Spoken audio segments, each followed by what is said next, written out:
I'm truly honored by this award. I was advised to use my allotted 10 minutes to tell you about myself, but I think you should already know me because when I look at you, you all look like my cousins. But I'm an immigrant kid.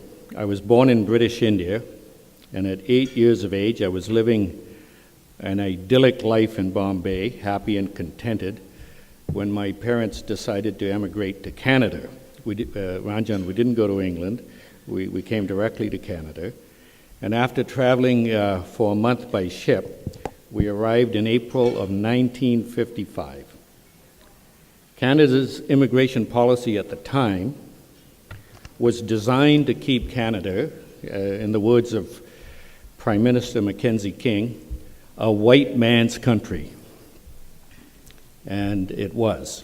In 1955, Canada admitted only a handful of immigrants from India. Immigration is hard, as you know from personal experience or the experience of your parents. I'll talk about parents in a moment, but I want to begin with the perspective of children. A child plays no part in the decision to immigrate and doesn't know what to expect. I, at 8 years old, couldn't quite understand why we were leaving a nice home to go live in an igloo. A big challenge for immigrant children is that they have immigrant parents who can't help them adapt to a new culture. My dad lived for more than half a century in Canada, and he never learned how to dress for the winter. And certainly, he had no idea how children in Canada dressed. Before we left India, he had coats tailor-made for my brother and me, little replicas of a businessman's top coat. I guess he wanted to show that his sons were little gentlemen, but these coats did nothing to keep your neck warm, and worse, they were just not cool. So they weren't warm and they weren't cool. And my immigrant parents also got us rubber mittens. They were made out of the same material as gum boots. I guess my parents reasoned that they would keep our hands dry from the snow, something my parents had never experienced. But the rubber mittens didn't breathe and our hands got wet from the sweat, and in the cold they stiffened like rubber paddles. And I can tell you that those rubber mittens put you at a colossal disadvantage in a snowball fight. That first winter, I thought there was a special knack for making and throwing a snowball. The second winter, we got skates. I remember rummaging through a big barrel of skates at the Salvation Army store and picking out the only pair that seemed a little bit different. My immigrant parents knew nothing about skates and couldn't point out that I hadn't chosen hockey skates, I'd chosen speed skates. You know, the ones with the really long blades. It wasn't so bad, because once I learned how to skate, I was really fast. The scouting report on me, the hockey scouting report on me, he's got breakaway speed, but he still can't put it in the net because of those rubber mittens. So if you wonder how I fit in my first years in Canada, I fit in exactly as you'd expect of a kid turning up at the local hockey rink wearing a top coat, speed skates, and rubber mittens. And oh yeah, I also had one of those nerdy hats with the flaps that came down over your ears. So some years ago, when I was in private practice, I had a client relations dinner with the in-house counsel of one of Canada's largest corporations. As we chatted, where are you from? We discovered we had attended the same elementary school at about the same time. He was 2 years ahead of me.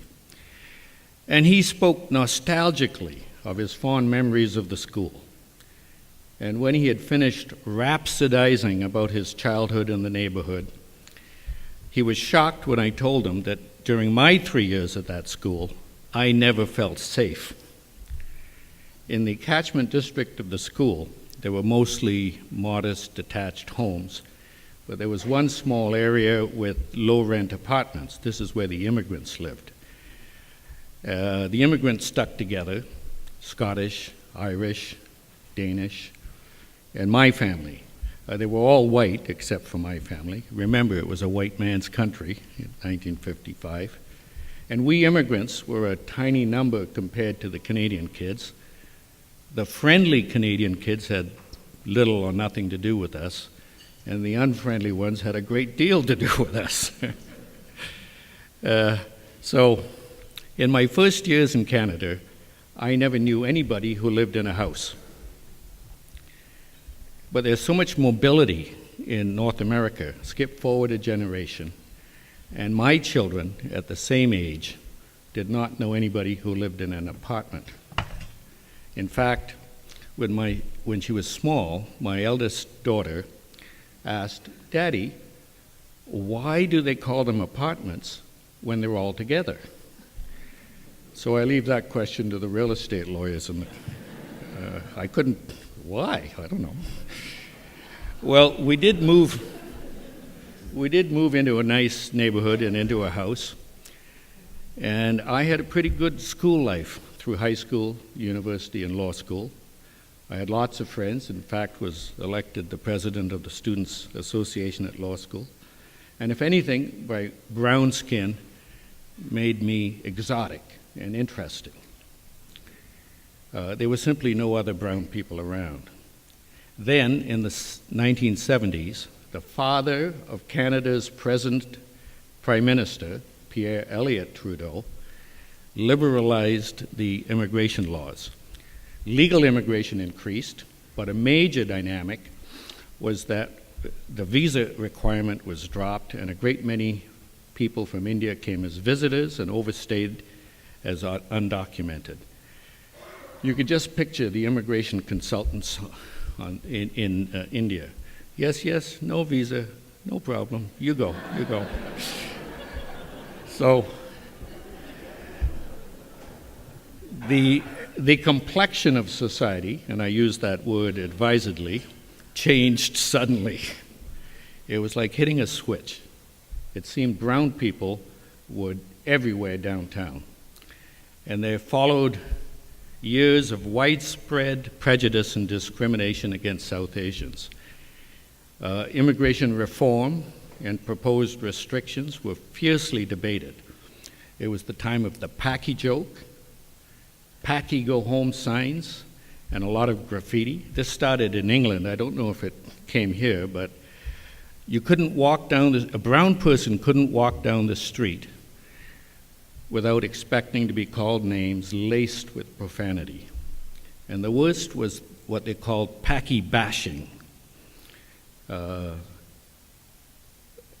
I did not feel safe alone in some public areas, most public areas.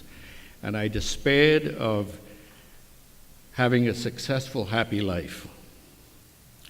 Finally, after a particularly violent attack, a brown-skinned man was thrown off the subway platform, breaking both his legs. A former member of parliament was appointed to look into the racism and violence against South Asians. I read about his appointment in the morning paper, and before lunch I was knocking on his door. I told him, "You need me," and I left my law practice to work with his task force full-time. So things did settle down. Yes, there are still people who experience problems, but all things considered, I think Canada is justly proud of its reputation as an open and tolerant society. Most Canadians are tolerant and accepting. But here's the thing. I believe that even in the 70s, during the bad times, most Canadians were tolerant and accepting. The problem was they stood by silently while the very small, intolerant minority whipped up sentiment against South Asians and other minorities. So My experience from the 70s makes me realize that things can change quickly. External circumstances and events, and the tones set by the leaders in society, what they say, or what stands they fail to take, can have a great effect. Today, once again, those of us with brown skin who wear religious or cultural dress don't always feel safe in many public settings. SABA, as a strong and vibrant national organization, has a role to play. So I'd like to add an element to the oath that the National Committee took at lunchtime. Monitor what South Asians are experiencing throughout the continent and be prepared to advocate when you identify problems, especially for the incoming President Mitchell. I mean Mitchell.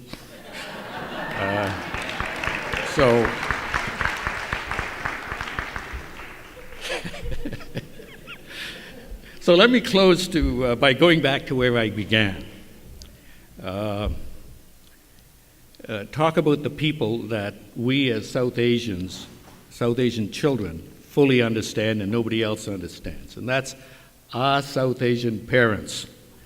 Yes, we immigrant kids may have had a hard time adapting to a new culture, but our parents who arrived as adults had a much, much harder time. In 1955, my father was refused one job because he was East Indian. Well, I guess he was refused a lot of jobs because he could only get a job as an office boy. But what now seems remarkable about this particular refusal was it was in writing. He got a letter saying, "We liked you during the interview, but we're not going to give you the job because we're not sure how others will feel about working with you." Can you imagine getting a letter like that? The other thing that's remarkable is that that company eventually developed a need, and they later offered him the job. And what's even more remarkable is he took it. He was not proud. He had a family to support. He took that job, and he worked at another job, working 2 jobs, for the first few years we were in Canada. So we, as immigrant kids, are lucky to have had immigrant parents. They faced immense obstacles, endured hardships, and made every sacrifice for their children. They raised us to work hard and drummed into us the values to succeed. So in accepting to this award, I dedicate it to my parents and yours, who were the real pioneers. Thank you.